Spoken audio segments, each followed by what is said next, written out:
It's snowing outside, y'all. It's snowing. It's so cold on the East Coast. It's like negative 1,000. We're gonna get this video done, so Lego.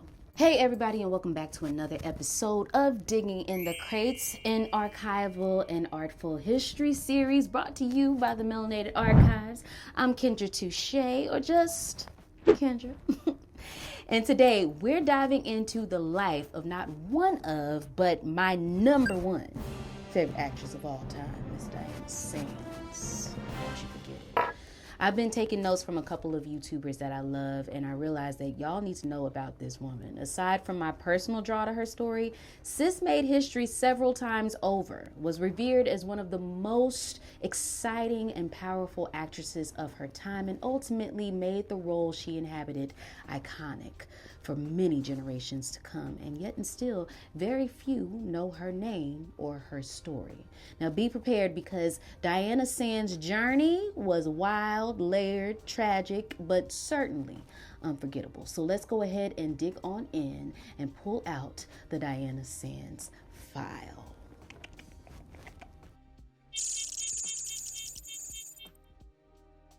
Diana Patricia Sands was born in the Bronx, New York on August 22nd, 1934 to Rudolph Sands, a Bohemian carpenter, and Shirley Thomas, a milliner. And for those who don't know what the hell a milliner is, they're the people who make hats, like very, very cool hats. So shout out to them, and then also shout out to all of the Leos, like Miss Diana Sands, and also my Leo, who won't come out and show himself right now.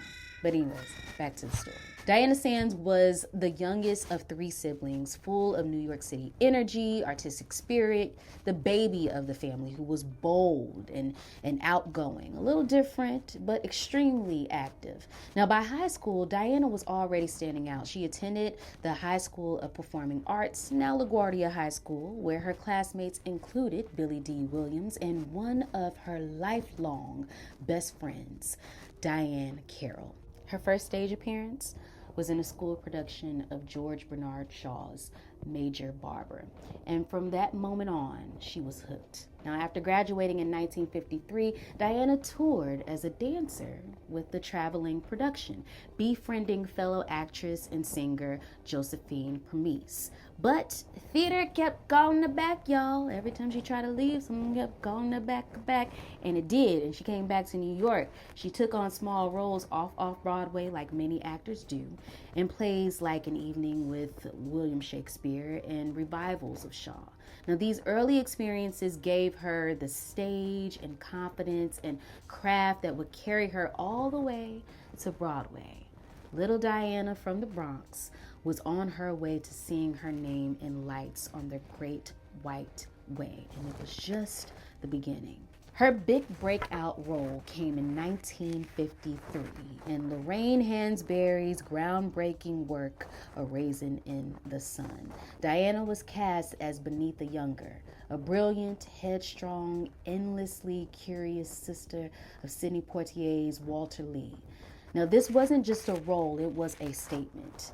Beneatha was ambitious, defiant, unapologetically black, complex, and perhaps one of the first major black characters who was openly recognized as an atheist. Y'all know that was crazy back then. Now, she was even loosely based on Hansberry herself. Diana brought every ounce of that role to life. Even legendary actor Glenn Turman, who played young Travis, told me on the Melanated Archives podcast, go and check it out because you know what I'm going to say, that Diana was one of the most dedicated actresses he had ever known. She loved the craft and savored every moment on stage, and that dedication paid off in every performance. Now, a year later, she reprised Beneatha in the 1961 film adaptation alongside most of the original cast. Now, critics fawned over Poitier and Ruby Dee, but Diana, she often got dismissed as just amusing or just overlooked entirely.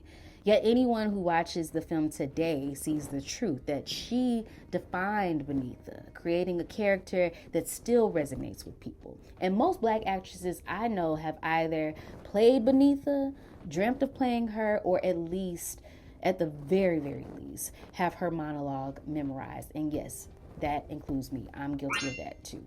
Whether rebuking Walter Lee after the insurance check disappeared, or swinging between passion and offense with her love interest Joseph, or dancing in a Nigerian dress and exploring her African roots, Sands Beneatha was abrasive and vulnerable and defiant, yet empathetic. And Diana held that contradiction like a badge of honor. She made that character someone you could love, you could laugh with, despise, and respect all at once. Diana's love life could probably be a separate video all by itself, but at one point, she was romantically connected to artist and psychiatrist Alvin Poussant, who served as the script consultant for both The Cosby Show and A Different World. And I'm not sure exactly what happened with their relationship, but there are pictures floating around on the internet. And I did read at one time that Diana had to get a few women straight, and even get him straight, about either attempting to mess around with somebody or actually messing around with somebody. But either way, it was messy, child, and she had to get some people straight. But the biggest and most controversial story surrounding her love life came from the fascinating rumored love triangle that involved a young James Baldwin and the Swiss artist Lucien Happersberger, who Baldwin once referred to as the one true love story of my life. Now, from 1964 to 1966, Sands and Lucien were married, and they married after meeting while she was in rehearsals for the Broadway premiere of Baldwin's play, Blues for Mr. Charlie. Now, apparently, Lucien, who was a painter, had been involved romantically with James Baldwin for over a decade, child, before meeting and ultimately marrying Diana Sands. Now, James and Lucien, they had previously met in Paris in 1949 and were on again, off again lovers until Lucien eventually married Diana. But Lucien was believed to have been bisexual and had a preference for women. Now, that marriage supposedly crushed James Baldwin, and he grew a really, really strong resentment towards Diana herself.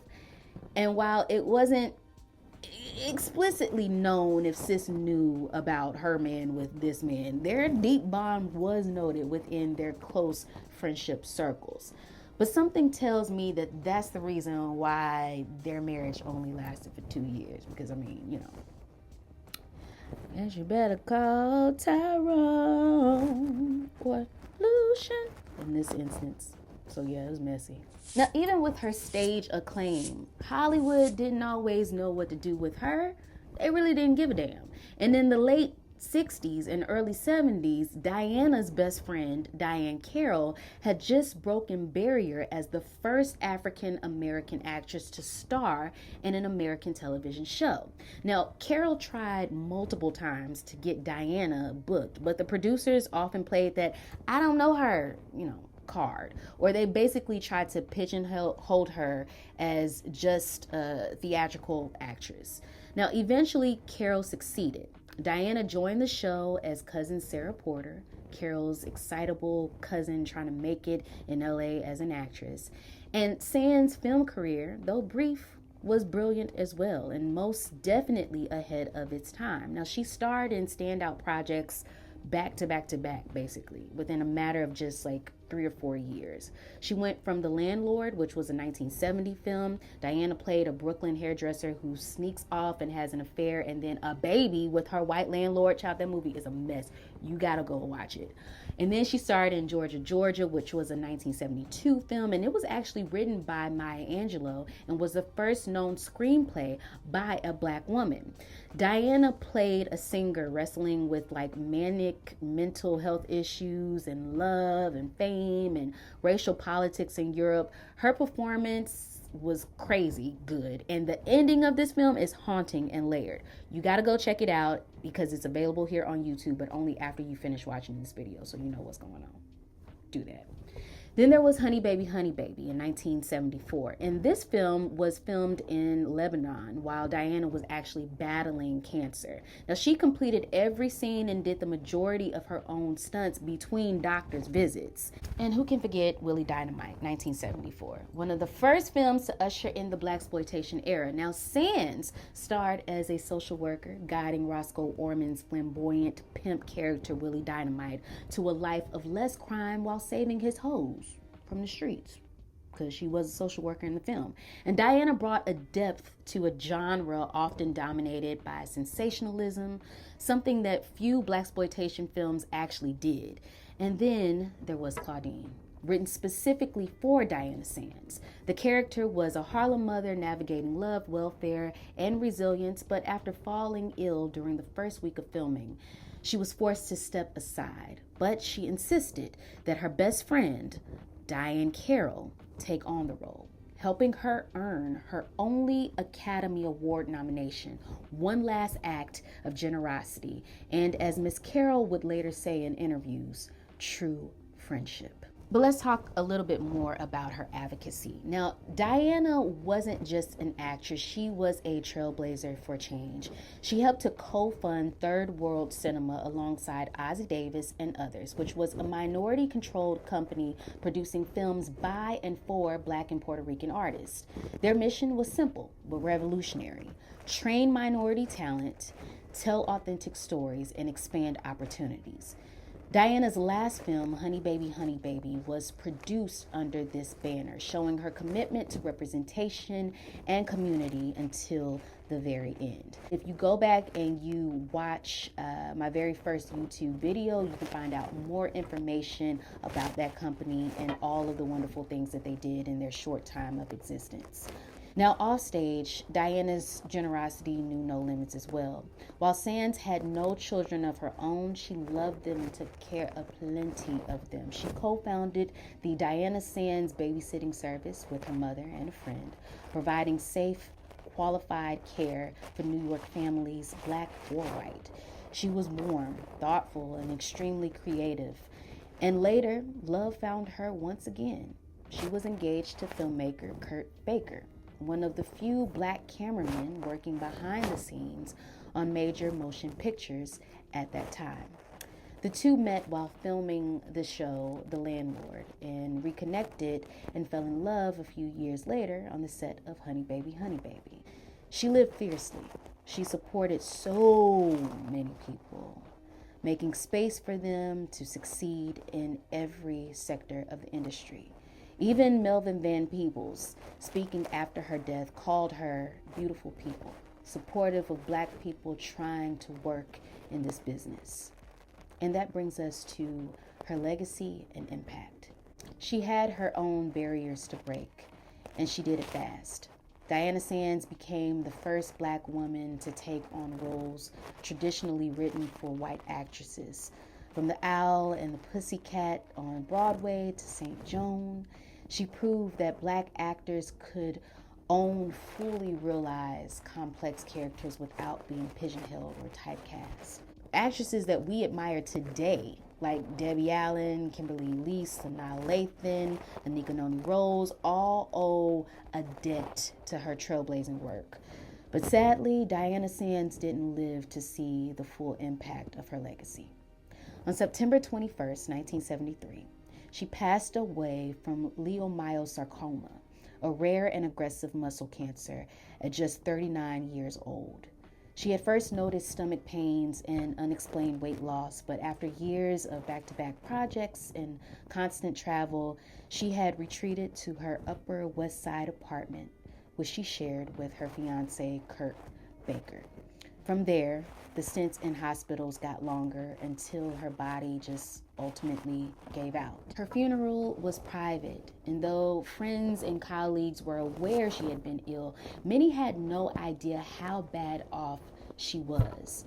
Among the pallbearers were Ossie Davis, Brock Peters, Douglas Turner Ward, and her fiancé, Kurt Baker. Diane Carroll later said that completing the filming of Claudine was one of the most painful experiences of her career. Diana had passed away during the process, and Carol knew that she owed it to both her own artistry and to the memory of her friend to give the role everything she had, and that she did. Even in death, Diana Sands' artistry and generosity continued to inspire generations. She showed us that greatness isn't measured in awards, but in the lives you touch, the barriers you break, and the doors you open. That's our episode, boys, girls, and children, on Miss Diana Sands, one of the greatest actresses to ever walk this planet and this stage that we call life. Not only because she could act her face off, but because her heart reflected a richness that comes from within. I hope you enjoyed learning about her story, her craft, and the paths that she cleared for generations after her. Now, if you have favorite actors that you want to see featured here, just drop their names in the comments. I'll do the research and bring them to life for y'all as best as I possibly can. And don't forget to like, follow, share, and subscribe to the YouTube channel if you are loving what you see here. I see these subscription numbers going up, and y'all, I'm smiling from ear to ear. I'm so glad that this content is resonating with you. And make sure that you also follow us on all of our social media platforms. And remember that melanated isn't just a skin tone, it's a mindset too. And as long as you can see in color, you have the power to create worlds that represent each and every one of us living here. I'm Kendra Touche, and until next time, East Coasters, stay warm and stay out of these damn streets, because it's snowing, like, for real. And everyone else, keep a spot for us ready, because we'll be there in a little bit of time. Peace, Melanated Fam. I'll see y'all next time. Peace.